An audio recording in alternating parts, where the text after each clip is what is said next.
கர்த்தருடைய பெரிதான கிருபையினால என் சபைக்குள்ள ஒரு எஸ்சி கூட வரல. கர்த்தருக்கு சோத்திரம்னார். எங்க கட்டி வச்சு அடிக்கிறது இவங்கெல்லாம்?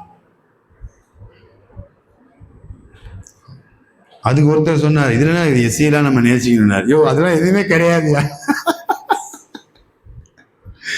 எஸ்சியெல்லாம் நேசிக்கிறேன்னா அப்ப நீயும் ஜாதி இருக்குன்னு தானே சொல்ற. எதுவுமே இல்லைன்ற எனக்கு ஏன் வரல?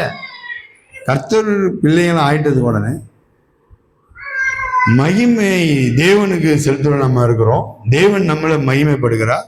கர்த்தர் ஜாதி பார்த்து உள்ள நுழையிறது கிடையாது, ஜாதி பார்த்து வெளிப்பாடு கொடுக்கறது கிடையாது, ஜாதி பார்த்து வரங்களை கொடுக்கறது கிடையாது. எல்லாரையும் சொன்னார். ஏதாவது ஒரு குறிப்பிட்ட ஜாதியை பார்த்து சொன்னாரா நீங்கள் தேவனுடைய ஆலயமா இருக்கிறீங்க? எல்லா சரீரமும் அவர் வாசம் செய்வார்.